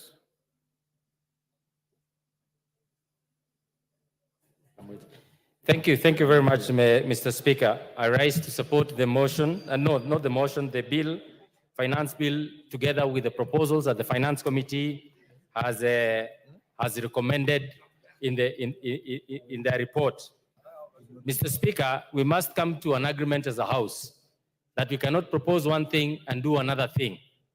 We did indeed made proposals as this House and passed the appropriation bill, allowing the Budget Committee to be able to appropriate the funds that we had thought are of essence and also of great concern to the people. Mr. Speaker, in accepting and agreeing to the appropriation bill, the monies that we had voted for the constituencies, the various projects that are within our constituencies, and the nation's development, we did therefore agree that we will be able to raise these revenues either through ordinary tax or the proposals that the Finance Committee are going to come for us to be able to fund these projects. I find it hypocritical for members to rise up here and say that they will reject the finance bill in totality and also refusing to acknowledge that therefore it must be accompanied by reductions or some elimination of some of the projects and the expenditures that you had proposed. Mr. Speaker, having read through the appropriation bill, this bill had proposed 1 trillion shillings, close to 1 trillion shillings, on repayment of interest on debt. This in itself has been monies that were taken, loans that were taken by the previous governments combined. And we must be able to pay for these debts. We must be able to move forward as a nation by approving and acknowledging that as a nation, we should be able to raise our own revenues by whatever means possible, but making sure that the most vulnerable of us are protected. I support this bill, Mr. Speaker, and the proposals because it makes provisions for the employment of the JSS interns, the 46,000 of them, that they will be able to be taken in as permanent and pensionable, Mr. Speaker. I also would want to take this opportunity, Mr. Speaker, that TSC may consider the letters that they sent to the JSS interns who went on strike, demanding that they be employed for the purposes of them benefiting from these monies and these revenues that we are raising for their employment. For this, Mr. Speaker, I support with the amendments and the adoption of the report of the Finance Committee. Thank you, Mr. Speaker. Mumias West.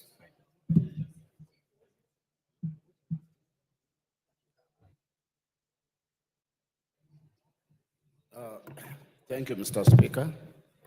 Mr. Speaker, like all other colleagues of mine, we have also received messages from my constituents telling me to reject this bill. Mr. Speaker, on the outset, the bill as it is, I reject it because it carries a lot of things which are not affordable to ordinary Kenyans. However, Mr. Speaker, I can see that the Committee of Finance did public participation, and so many industries contributed to this. And there are reports, there are amendments that were suggested, which are, some of them are definitely positive. And we cannot shut our eyes on this type of issue. Because, Mr. Speaker, if the amendments come as they are proposed, then some of us will have to, I will have to support. There is this 16% on bread. If it's going to be dropped as suggested, then I have no issue with it. This transportation of sugarcane, if it is amended and dropped, my people will be happy about it. There's also VAT on financial services and foreign exchange and foreign trips, whereby you have issues with the passports if you are going to look for a job outside. Has also been considered for amendment, which will take place together with the amendments that we are going to receive. And Honorable Speaker, they have also dropped 2.5% of motor vehicle tax. And if that happens, we have no problem, Honorable Speaker. Honorable Speaker, there's also this issue of employing junior secondary school teachers. This money, if it is available, we'll have no problem with that tax. And also vegetable oil. tax. If the amendment is removing it, we have no issues, Honorable Speaker. I therefore wish to say that we are waiting for the amendments to come and we effect it. Thank you, Honorable Speaker. Kiarao.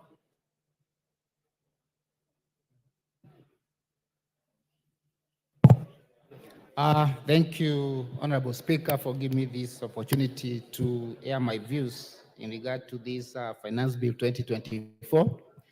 Honorable Speaker, I would like to start by reminding all of us that this is a house of debate.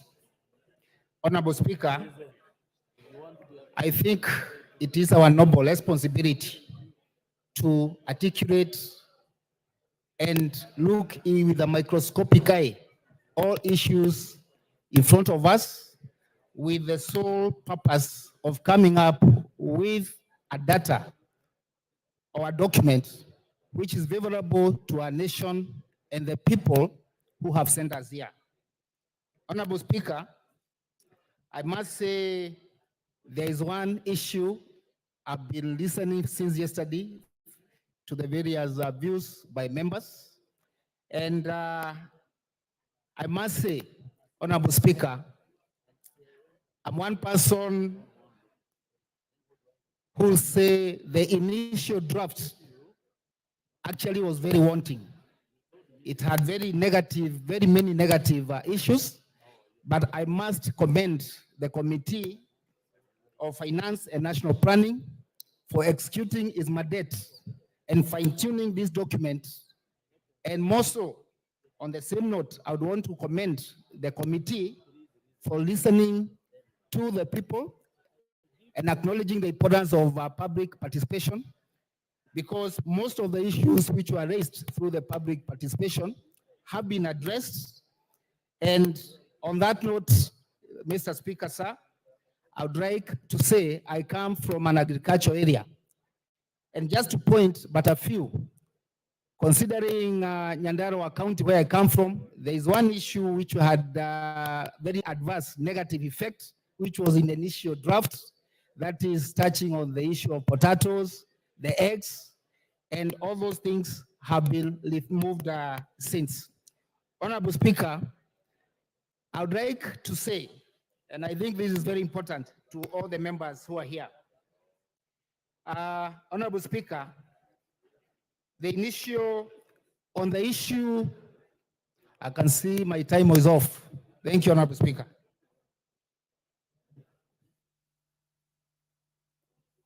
Kilifi Women Rep. Women Rep Kilifi. Kama hayuko, oh.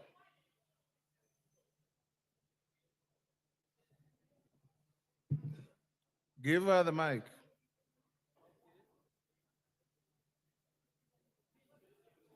Asante Mheshimiwa Spika. Mheshimiwa Spika, nizungumze kupinga mjadala huu wa fedha. Mheshimiwa Spika, kuelezea bunge hili kuwa pesa za bajeti zinaweza kupatikana tu kwa njia tatu: kutoza kodi wananchi, kuendea mikopo nje, au kupunguza bajeti ile ambayo imepangwa. Mheshimiwa Spika, ukiona wale wananchi kule nje wanaandamana, ni kwa sababu ya kutozwa kodi. Katika bajeti hii ilikuwa imeletwa hapa, yale makadirio ya kutoza kodi ndio umefanya saizi mimi naunga mkono wale wanaandamana kule Kilifi leo, kwa sababu waliona katika orodha ya utozwa ushuru, kutozwa ushuru mkate, kutozwa ushuru magari ya mwananchi wa Kenya wa kawaida. Mheshimiwa Spika, watu kama Ichungwa, kina Osoro, vijana wadogo hawa wamefura kichwa. Mheshimiwa Spika, hawatumii magari siku hizi, wanatumia ndege, chopa waende kwa kila mkutano. Ndio maana wameenda kusimama kusema magari yatozwe ushuru. Wananchi wako kule nje, kutozwa ushuru vyombo vya kupima saratani. Mheshimiwa Spika. Honorable Mbeyu, there is a point of order. Yes, Karemba. Order. Karemba. Give to Karemba the... Honorable Speaker, I want to rise on a standing order number 107, but F. Niulize, I want to ask whether the honorable member is in order to refer to the honorable Soro and his colleague as having big-handed. I think that is very unparliamentary, and she should withdraw those remarks. Honorable Mbeyu, I was consulting with a member, I didn't hear. If you say that, you are out of order and you withdraw those unkind remarks to your colleagues. Mheshimiwa Spika, sijajua amesema nini, lakini nitampa mfano tu. Nasema hawa wameweka kodi ya magari ya mwananchi wa kawaida kwa sababu saa hizi tunawaona wakitembea na ndege wakienda mikutano, na huu ni ukweli. Niko na ushahidi Mheshimiwa Spika. Wiki mbili zilizopita Mheshimiwa Ichung'wah alishuka port na ndege. Niko na picha kwa simu yangu. Kwa hivyo hawezi kuweka kodi ya magari. Yes, ya pili Mheshimiwa Spika. Kagombe, order. Honorable Kagombe. Mupe Kagombe. Mr. Speaker, I rise on standing order number 107. And Mr. Speaker, we are creating a very bad precedent where you make a ruling on someone to withdraw a statement and they proceed to make contributions to this house as if you have not made a ruling. I beg, Mr. Speaker, Honorable Karemba stood here and he has pointed out issues that have been delivered to this house that are disorderly and outrightly false. She knows that she has contradicted. You've made your point. So please let her continue. Mbeyu, I told you withdraw the remarks that are offensive against your colleagues. Now you proceed to say somebody landed somewhere with in an aircraft. Does that make somebody big-headed? Yes. Withdraw those remarks. Mheshimiwa Spika, nimeondoa maneno hayo na nataka Mheshimiwa Kagombe pia apambane na hali yake kule kotini, atuache tuzungumze wananchi wa kawaida. Mheshimiwa Spika.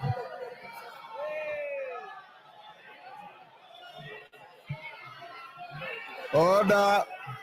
Mheshimiwa Spika, nizungumze. Order. Order. Order. Honorable Mbeyu, I've given you an opportunity to contribute to the finance bill. Kagombe is not in the finance bill.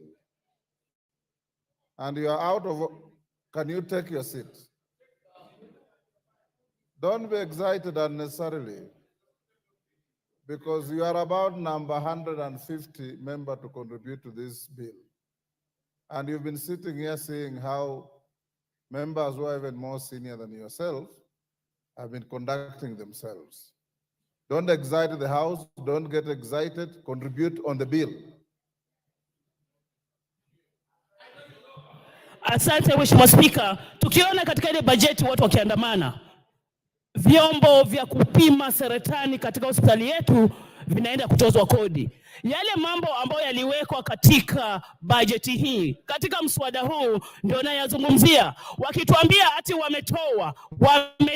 Na tujaona amendment Mheshimiwa Spika, lazima tuione leo hii kuwa imerekebishwa ndio wananchi wetu waweze kukubali. Mambo ya kuweza kuona stakabadhi za pesa to access KRA, to access financial status za watu wa Kenya ni mambo ya aibu. Watu wako na haki ya pesa zao na kuwa siri. Mheshimiwa Spika, mkate, mafuta, kutozwa ushuru ni aibu. Kamati ya bajeti, kamati ya finance. Member for Lamu East.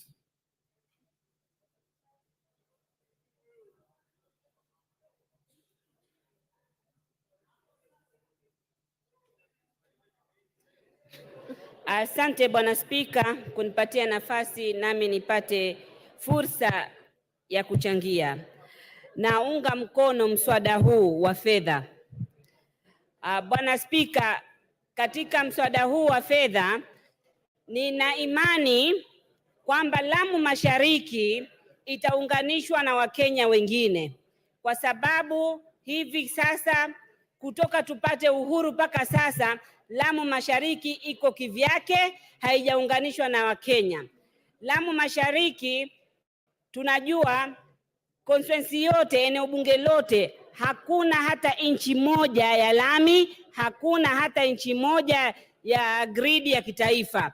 Pesa zikipatikana, watu wangu wa Lamu Mashariki wataunganishwa na Wakenya wengine. Tunajua kuunganishwa eneo bunge na eneo bunge lingine inaunganishwa na mtandao wa barabara, inaunganishwa na gridi ya kitaifa. Sisi kwetu bado hatujapata gridi na gridi ya kitaifa na wala barabara. Kama Wakenya na sisi Lamu Mashariki tumekuwa tukitoa ushuru na sehemu zingine maeneo bunge mengine yameendelea. Sasa basi tuendelee kutoa ushuru, tena tuendelee kutoa ushuru sana, na sisi Lamu Mashariki na sisi tupate haya maendeleo. Kwa hivyo kwa sababu hizo mimi naunga mkono kwa dhati, nikiwa na imani ya serikali hii kwamba ndio itatuunganisha sisi na Wakenya wengine. Bwana Spika, lazima tuwe wavumilivu na tufikirie Wakenya wengine. Kama nyinyi sehemu zingine zimeendelea na mumeshiba, sisi wengine bado tuna hamu na maendeleo hatujapata. Kwa hivyo kama nyinyi muko matown, muna barabara kila pahali, muna stima kila pahali, nyinyi mumeshiba. Kule kwetu tunasema wale wanaoshiba samli wanatoa miba. Sisi tuna njaa bado kwetu ya maendeleo, hatuna maendeleo. Kwa hivyo hatuwezi kupinga pesa ipatikane. Toeni ushuru, acheni mchezo. Kuna watu kule wengine wanaumia. Ushuru ndio kuendelea kwa nchi. Sisi tunavumilia. Kama mimi Lamu Mashariki siwezi kwetu haiwezekani interns wale walofuzu kwa walimu kufanya kazi kwetu, kwa sababu gharama za usafiri ni ghali kuliko salary. Lakini tumekubali walipwe ili Kenya wengine waendelee. Sisi kwetu lazima waandikwe walimu, na walimu wale wanaandikwa permanent and pensionable ndio wanaweza kwenda kufanya kazi Lamu Mashariki. Kwa hivyo nataka hii pesa, shule zetu zingine hazijaona walimu kama chemistry teacher kutoka shule zijengwe. Sasa hii ndio serikali hii ina hope tupate walimu na Koyo Onyango. Thank you very much, Honorable Speaker, for finally recognizing me and giving me the opportunity. On the onset, I want to reject this proposal, and I want to implore my colleagues that budget making the process is a job of this House, and we should never abdicate our responsibilities. We are in conversation with my colleagues the other side, and we all agreed that the budget proposals were not good, they were unfair for our people. But somewhere, a meeting was arranged, and leadership of this country and my colleagues met, and they agreed. And I'm happy that they have made proposals to remove certain things. What I'm wondering, and I want to warn my colleagues, is that those things that are being removed, the government is going to circumlocute and bring them in other ways. And this budget is going to hurt the public, and the public outcry will reach you. I want to say so because I have not seen, they have not been pointed where the changes are going, where the money is going to come. But my fears have now been confirmed by a letter I saw this morning that came from the CS for Treasury, and have been reinforced by the assertions by my colleague, the respected chairman of Budget Committee, who has come and read drafts of things that await us just in case we do not pass things the way they want. I want to say that these proposals are deceptive, and we need to stand firm and make sure the changes that are injurious to the people we represent are not allowed. I want to repeat to this House the old adage that there is no taxation without representation. Where I sit, the people I represent, there's serious manufacturing, there is serious farming, there's serious business going on. Government, every taxation circle harvests a lot of money from already constituency through sugarcane farmers. Yes, Koyo, there's a point of order from Honorable Mandazi. Oh, thank you. Mandazi, what is the point of order? Yeah, thank you, Speaker. In the same way that Honorable Nsenku yesterday rose and requested your ruling on the fact that as members of parliament who keyed in as early as 7 a.m. today, with all fairness, Mr. Speaker, we would want to request you again to rule today that those of us who keyed in, our cards should remain in for the afternoon session. Thank you, Speaker. Thank you very much, Honorable Speaker. People need to I be- thought Koyo was out of order, but he's not. When we rise in the next few minutes, leave your cards. People need to be very patient. I've been queuing here since 10 o'clock yesterday, and I was here very early in the morning. But because of resilience, the Speaker has finally seen me and given me the opportunity. Mr. Speaker, I want to remind these people that my constituency chants a lot of money to the Treasury. But when it comes to development, real development, they only see in the neighborhood. They did not know why real development was not taking part in their place until the Deputy President carelessly asserted that this country is led through shareholding, that we need to be a shareholder. So my constituents happen not to be shareholders, and they see elaborate electrification program in the neighborhood. We are at epicenter of different constituencies. So they see roads that are meant for county government are being tarmacked all over in the neighborhood. When they have their own challenges, we have marauding floods every year that affect the constituency. When we ask for money, we are told there's still no budget, let us wait for money. But in the neighborhood, you see certain things happen. We want taxation that also comes with. Members, before we rise, like we directed you this morning, we hope by 3:30, the mover will be called to reply. Make sure you have your electronic card for voting. I'm told the clerk had already circulated information so that we can be able to spend less time on voting and do other business. It matters not whether it's roll call or electronic card. Even that electronic voting is not a secret vote because it appears on the screen, it will be on Hansard, and everybody will know how you voted. So it matters not whether you are saying yes on the floor or no on the floor. An electronic vote for purposes of the House is not a secret vote. Order, honorable members, will you be upstanding?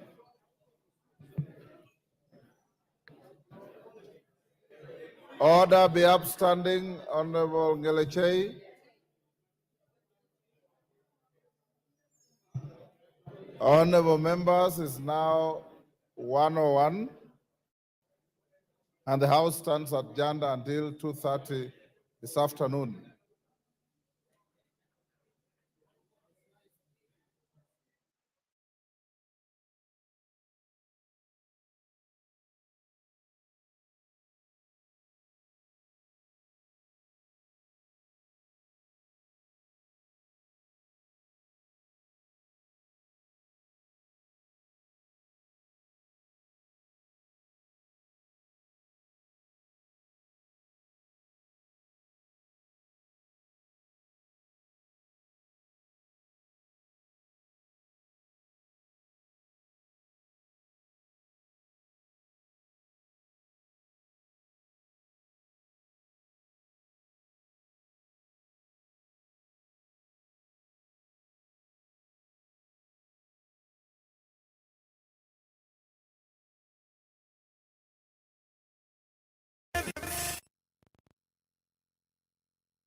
President Trump. Let's go. Good to see you. You ready? How are you? I'm doing well. Thank you for your time. Thank you. All right. He tells me we're ready. So let's talk about Milwaukee. Democrats have pounced on what's been reported that you said about the city. They even put out billboards with what you allegedly said. So let me get right to it and ask you Ikiwa ni directly. kwenye route za Did you say Milwaukee introduction, is a horror tunakuja tunapata jamaa wetu anatamba design kama hii, na jamaa wetu amejaa tena vizuri zaidi. Jamaa